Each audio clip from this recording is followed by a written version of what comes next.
Yo, what is going on, guys? We're back today for another video in our ranking series.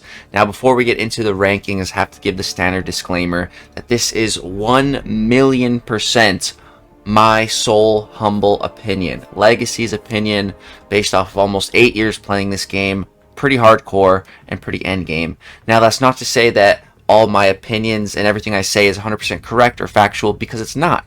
It's just my opinion based off of all of my experience and time playing this game, and it's totally cool to disagree. This game would be boring if we all agreed on everything, but all I ask is that we keep it respectful. Thank you. Let's get to the rankings. Alright guys, for today's ranking video, we're going to be jumping to the next class type in the series, and that is the skill class. So skill's a very interesting one. It's very weird because I think 6-star skill champions are insanely powerful, but on the other hand, 7-star skill champions kind of lacking. So let's go ahead and get started with the 6 stars, count down our top 3. This one, there's quite a few skill champions that are limited as 6 stars. There's a lot of good ones. But coming in at the number 3 spot, the third best skill 6-star in the game, in my opinion, that's Kingpin. Now, Kingpin is interesting because I'd say there's half the community either loves him and calls him the god pin, or the other half doesn't like him and calls him the mid pin. I feel like there's no real in between, except for me. I'm somewhere in between. I don't really think Kingpin is that good, but I also don't think he's that bad. I think he's somewhere in the middle of those extreme opinions. I don't know. I use him from time to time when he comes in handy, but he's definitely not my cup of tea. Definitely not my favorite champ. But I cannot deny his power, his shrugging, his damage. If you want to bring someone for a purified matchup, Kingpin is definitely one of the top options for those types of situations. And Kingpin does have a little bit of defensive prowess. He has increased combat power rate. And in certain metas he can be annoying, like for example the last Battlegrounds meta where buffs and debuffs last longer. So Kingpin's heavy attack unstoppable and his special 2 unstoppable, if he triggered either of those, they're going to last longer than they normally do. Could definitely trip you up. So he definitely has some defensive mechanics, but for the most part not really too much of a defender. But yeah, for any type of hazard shift lanes or just anywhere with a lot of debuffs, Kingpin's definitely going to be doing incredible. And yeah, for all those reasons, that's why he's landing in the 3rd spot. Then I think, we have a champion that for the longest time reigned supreme in the entirety of the skill class as the greatest skill champion in MCOC, but not anymore. And that's Nick Fury. So I've personally found the skill class to always be lackluster, ever since 12.0, because before 12.0 we had Black Widow, who was one of the best champs in the entire game. Basically, Black Widow at max sig just turned off. She was just the best at countering abilities because she just turned off ability accuracy at max sig, essentially. It was amazing. But after she was nerfed, the skill class just felt so terrible. And they had to do a lot of champion buffs in the skill class. Like Falcon, Crossbones, a lot of these champions got buffed a long time ago because the skill class just really sucked. But then they released Nick Fury, and Nick Fury just changed the entirety. I was going to say the entirety landscape of the game, or I was going to say the skill class, but no, he really affected the whole game, and he still affects the whole game today, which is crazy because I think he came out 2018 or something like that, 2019. So 4 or 5 years ago, man, and he's still such a meta-relevant champion. He's still a very top defender in Battlegrounds. He always has been. He pretty much always will be because of his 2 lives. That's what makes him so unique and so relevant. The awakened ability. Nick Fury definitely wants to be awakened, but just Sig 1 is all he really needs to have access to pretty much the ultimate safety net in the game.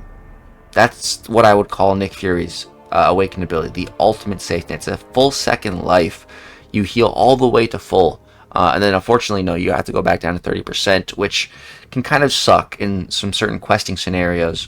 But if you're really good and just play at 30% health, you have insane damage and utility.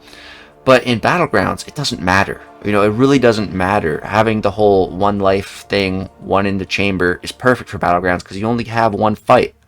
So That's what makes Nick Fury so good in there. Plus, on attack, you know, he can definitely be useful. Definitely when you're using Nick Fury, want to have the deep wounds. It's not like required, but it's highly recommended. If you don't have deep wounds, you know, you can really feel the difference with Nick Fury. He just gets probably one of the biggest boosts in the entirety of the game out of champions with deep wounds, because he has such a strong bleed, but it's just so tiny. So deep wounds really takes full advantage to increase that. But in Battlegrounds, he does have uses on attack as well. You know, and you can time the second life, so you can finish fights with full health, like full yellow bars. I've done that multiple times, done it in ranked matches, in tournament matches.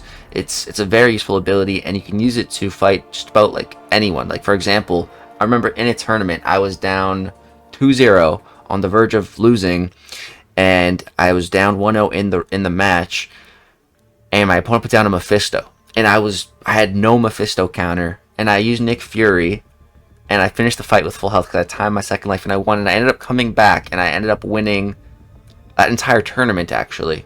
That's what this trophy is from. And that was the first round where that happened with Nick Fury. I still remember that clear as day, against Infamous. Like, that's just the power of Nick Fury, dude. He's so powerful.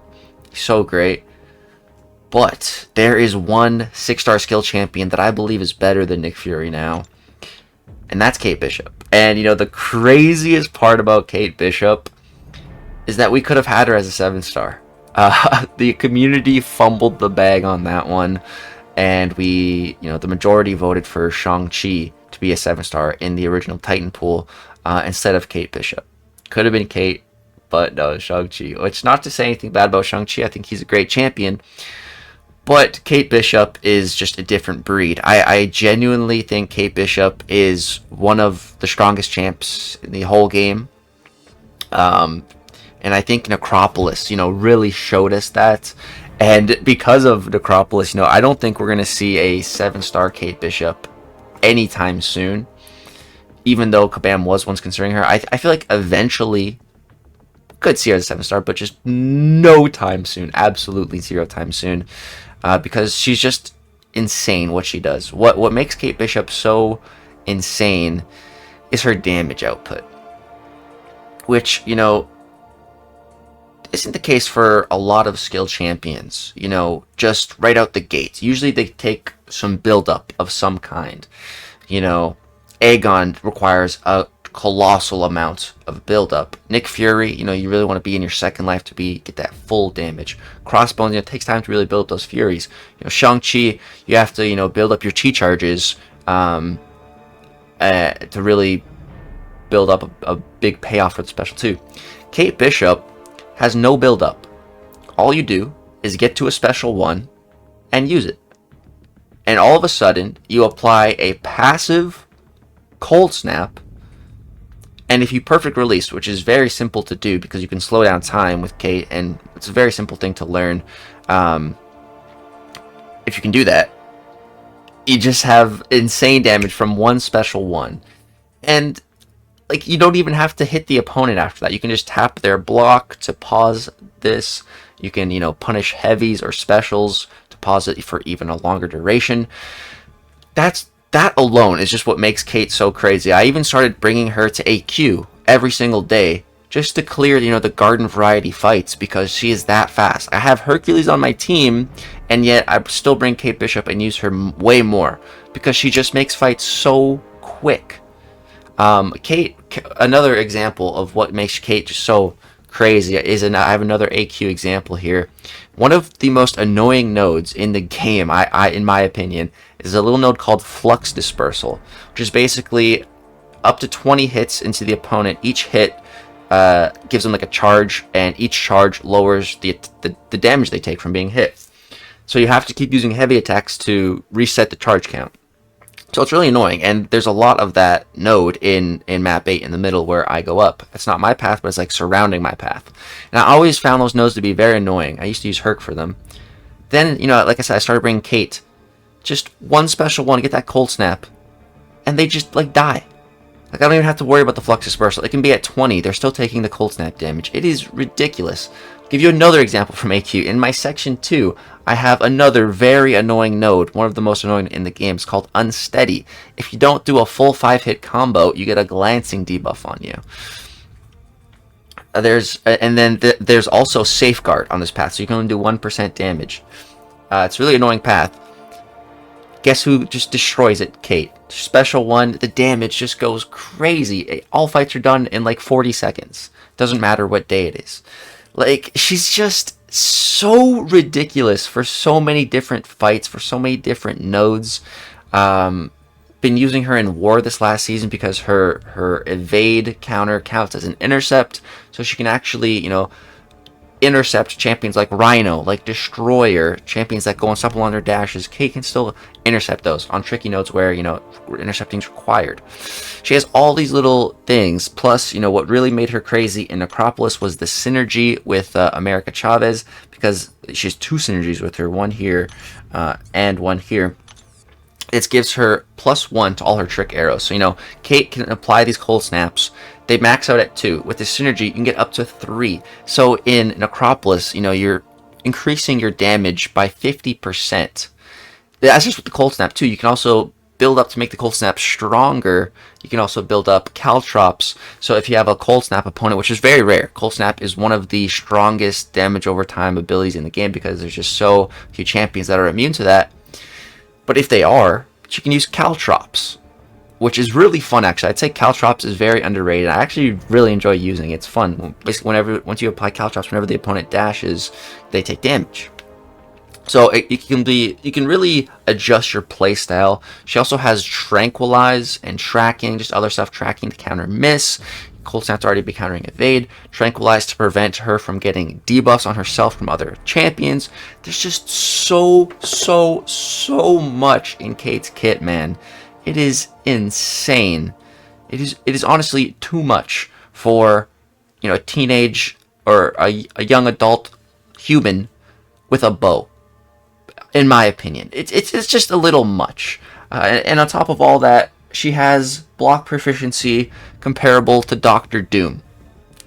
Just so much. It's truly insane. It is truly insane. And to think that we could have had this champion as a 7-star. Yeah, that's Kate Bishop, the best 6-star skill champion in MCOC, in my opinion. All right, now let's go ahead and move over to the 7 stars. Now, this is where things get very unique and interesting, because, you know, in the last video that we did, the science rankings, I said that I think science strongest class in the game, especially, I didn't say specifically or anything, but especially the science 7-star. There's so many good 7-star science champions, so many of them, and I feel like it's the complete opposite for the skill class. I feel like the skill class, it's just lacking so many of their really powerful champions, just stuck as 6 stars. So I personally think that skill is the weakest class when it comes to 7 stars in the game. So coming in at our number 5 spot for the 7-star skill champions, and that is my biggest regret in this game, MCOC. Choosing him, to be more specific, choosing him as a 7-star from, you know, me, Karate Mike, and Fintech Challenges. We got 2 selectors. I really wish I just picked 2 Stark Spideys. It is genuinely my biggest regret in this game, picking MCOC right here. And that's not to say he's bad or anything. It's just I never use him. He's unduped. I rarely ever use him. I don't want to use him in Battlegrounds. I want to be using Stark Spidey. Wish I had him duped. But MCOC is still a very powerful skill champion. And yeah, I think it makes a lot of sense if you just pick 2 of him. I think the Awakening ability is really nice, especially if you're going to be running him in Battlegrounds, especially if you want to take him like to a rank 3 level. I think he'd absolutely be worth that. I've seen MCOC just do some truly disgusting things in Battlegrounds. Like, it is crazy how fast this guy can go and how many different matchups he can take. He's pretty good. He is pretty darn good. That's MCOC. And he used to suck. He did get a buff at one point, and great buff. Alright, coming in at the number 4 spot, we have one of my favorite skill champions in the game. And that's because Black Cat here, I would say, is my favorite Marvel character, female Marvel character, in all the comics, in all of the Marvel Universe, it's Black Cat for sure. Favorite female character. Because I love her. I love her and Spider-Man's interactions and their romance and everything. I think they're just so great together. Spider-Man's by far my favorite Marvel hero, favorite superhero in general. So, yeah, I've always liked Black Cat. I remember for the longest time when people would ask me, Lexi, who do you want added to the game? I'd always say Black Cat, Black Cat. And then when she finally did get added, I didn't love it. Didn't love the way her abilities worked. But then relics were added, and she got access to the Black Widow relic, and that just truly changed everything for Black Cat, in my opinion. Having this Black Widow relic, mainly the beeper debuff that it applies. The final hit inflicts a beeper debuff for 8 seconds that has a 100% chance to passively do nothing whenever its owner is struck. When it fails, it beeps. So Black Cat's, basically the way she works is when you end the heist, you can do two things. Depending on whether the card is on you or your opponent when you trigger special 2, or just if you let the timer run out. One thing you can do is get a vicious passive on yourself, which is going to increase your bleed damage, which is great because Black Cat has some pretty fat bleeds. You can get critical bleeds. So that's one way to go. The other way to go with Black Cat is to go for failing abilities. You can apply a, what is that thing called? Special 2. The name is eluding me. Let's see, when you end the heist, here we go. So it can either be a vicious passive or a sabotage debuff. That's the word, sabotage. So what the sabotage does is reduces the opponent's defensive ability actually by 40%. And Black Cat, just with her combos, I think reduces it more. So you can get that up pretty high to start really just failing abilities. But the problem with that, and you do damage for every time you fail an ability as well, which is really great. This is like really good against Thing, for example. You fail his rock stacks. The problem with this ability, though, is not every champions have abilities that you can fail. That's where that beeper relic really comes into play.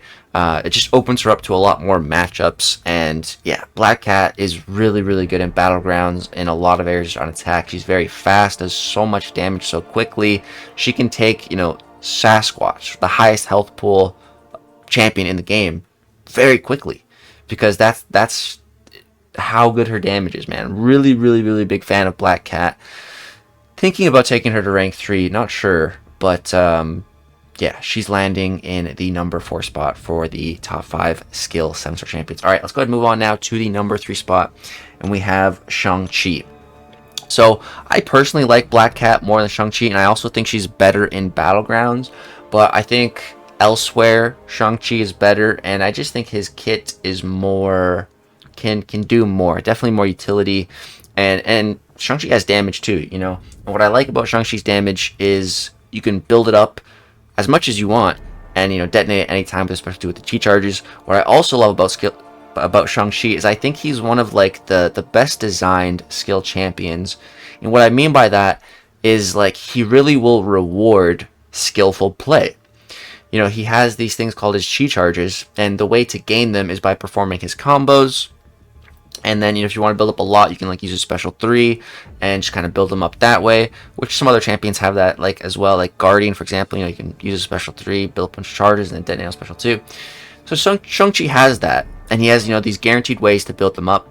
But he also has other ways to build them. If he has perfect dexterities and perfect parry, so, when you hit it perfectly, the exact frame when you dodge an attack or perfectly parry an attack, you're going to build up chi charges that way as well. So if you're really, really skilled at the game and with this champion, you can get even more out of him. I really, really like that.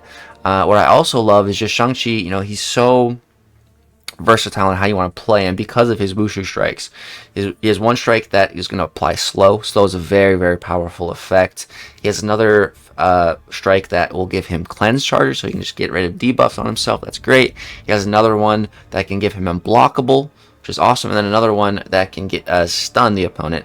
And what I really like about the unblockable and the stun is they both work through block. So that's just so good for getting openings. A prime example of this was for the Spring of Sorrow Onslaught.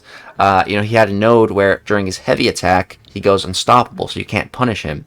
So it was a lot trickier to get openings on that Onslaught, especially with the way his AI seemed to be acting, not wanting to really dash in. I think that heavy node definitely messed with his AI a little bit. So that's what made that fight, more challenging.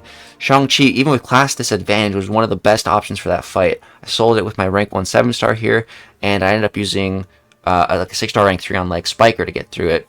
And even with class disadvantage, just the ability to get those openings is so powerful. Such a good ability. I still remember when Shang-Chi first came out as well. He was like one of the first champions that I just easily soloed Abyss Luke Cage with. And Abyss Luke Cage was like one of the toughest Abyss fights back in the day. Shang-Chi came out, he just ran through him. Because that's just how good Shang-Chi is and his capability. So highly rate Shang-Chi. The unfortunate thing about him is just he's a absolute potato on defense. Like, he literally has like the quickest special one in the game. It's just a little kick, and that's it. It's like such a joke. So yeah, terrible defender. And it just seems like even in Battleground metas where he should be good, I never really see him. And if he's in decks, I don't really see him drafted. I don't really see him used. So I don't know. He just doesn't seem like the best Battlegrounds champion. But outside of Battlegrounds, such a solid champion. And really just like his design and the way his kit works. Yeah, so that is Shang-Chi coming in at the number 3 spot. All right, we have only 2 7-star skill champions left to talk about today, and the next one is Crossbones. So big shout out to my buddy Andrew the Rough. He made an eye-opening Crossbones video. I say eye-opening because it really did open my eyes to how good this champion is. Like, I always knew Crossbones was pretty good after his buff. And especially like in Battlegrounds against like photons and stuff, like he can really excel in those type of matchups. But even outside of those type of matchups, I'm seeing him just do insane things at like a rank 3 level, especially from Andy. Like, I perma-ban Andrew's rank 3 Crossbones. If we're facing each other, I'm not letting him have access to this guy because I've seen how powerful he is and how many fights he can do with him. It's insane. And the video specifically that Andrew made on Crossbones, not only did he show like short Battleground impressive fights, he also like went into Necropolis and these multi-million health pools he was doing in like a couple minutes with Crossbones. And it was seriously blowing my mind. Like, the damage potential that Crossbones has, I had no idea he could hit so hard. It's crazy. And Crossbones just has a lot of utility with his Sig through the debuff Shrugging. And then just base, I think Crossbones might have been the first champion in the game to not land critical hits. I think he was first. If not first, he was definitely one of the first. So that's definitely a nice piece of utility for him. And then the last bit is ability accuracy. The more Fury buffs he has, the more he's lowering the opponent's ability accuracy, which is really powerful. So yeah, Crossbones, man, I've been sleeping on this dude for a long time.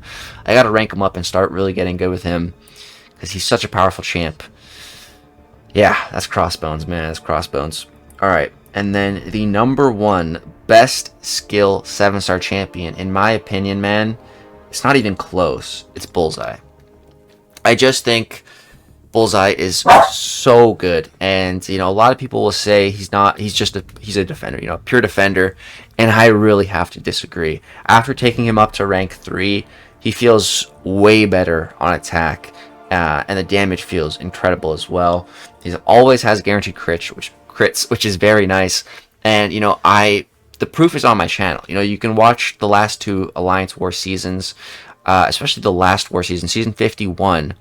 I brought Bullseye to, I don't know, like 8 or more wars that season. I've fought at least 5 war bosses with him. Didn't die a single time with Bullseye. That's how good he is. He's soloing boss fights. He really scales well in war as well with boosts, just because he already has those guaranteed crits. So just giving him more attack with the boost, just make those yellow numbers bigger. He has such a nice safety net with his evade. His evade is so strong, which we all know from fighting him. But that's the type of evade you want to have when you're using him too. It's a really good safety net. Yeah, I think Bullseye is just so supremely underrated as an attacker. He's got great utility, fully countering miss, just always. Period. He can't miss, which is awesome. And with a quick special one, he counters evade too. And yeah, I really love Bullseye. Like, personally, he is by far the one and only 7-star skill champ that I wanted to rank 3. This is my first rank 3, and there's no other skill champ that like really tempted me, other than Black Cat as an attacker, but I didn't really want to rank up just a pure attacker really anyways. I definitely wanted to rank a defender. You can see my 2 rank 3s here are Korg and Bullseye, you know, very defensive based champs. But like I've been saying, Bullseye is also a great attacker. And for all those reasons, I just think Bullseye is the best 7-star skill champ in the game. I think he's definitely made the biggest impact on the game, even for the entirety of the skill 7-star class, even though he only came out this year. He came out at the start of this year, and yeah, he's definitely made a big splash. He did go through the rebalancing program, and now, you know, you can dex his basic hits without taking the bleed damage, but he still will do it on his specials, which I think is totally fair change. Really happy with that, and I think he's still an incredible defender, and I do not regret taking him to rank 3 at all, and that is Bullseye. So that is all of our skill champions ranked 6 stars and 7 stars, but now we got to see where they are on a big full list altogether with 6 and 7 stars. So let's go ahead and pull up the top 8 list. There we go. So we have MCOC at the bottom in the number 8 spot. Then we have Kingpin at the number 7 spot. Then we have Black Cat, Shang-Chi, Crossbones, Bullseye, and 2 6 stars at the top. This is why I think the 7-star skill class is the worst in the game, because there's no Kate Bishop and there's no Nick Fury. You know, just it's just, and there's also like no Valkyrie, no Aegon, no Zemo, you know, like some other great skill champions, just restricted. Hitmonkey, I think Hitmonkey could scale pretty insane as a 7-star. Just a lot of these great skill champs, you know, just not available as 7 stars right now. Once they do become available, I think that's going to be massive for the skill class in the 7-star variety. But yeah, I think Kate Bishop, without a doubt, the best, most powerful skill champion in the game, dude. I just think she's so busted. But I also like her. I like using her. I do like playing her. But yeah, she's just so insane. She's so nutty in Battlegrounds. There's so many fights she can do. Like, it's just insane. Kate, so versatile. Just best skill champ. And then Nick Fury, number 2, the old goat. And then Bullseye 3, Crossbones 4, Shang-Chi 5, Black Cat 6, Kingpin 7, and MCOC 8. I think there's a big gap, you know, between Kingpin as a 6-star and Nick Fury and Kate. Like, a massive gap. But yeah, that is going to go ahead and do it for this top 8 ranking list for the skill class. I really hope you guys enjoyed this video and are enjoying this series. We've got lots more to come. 4 more of the other class types, and then once we're done with all 6 classes, we're going to have the top 10 6-star champions and then top 10 7-star champions in the entirety of the game, mixing all those class types together. So if you guys are excited for that, drop a thumbs up on the video, subscribe if you want to see that content. Thank you guys so much for watching. Hope you did enjoy. Peace out. Have a great day.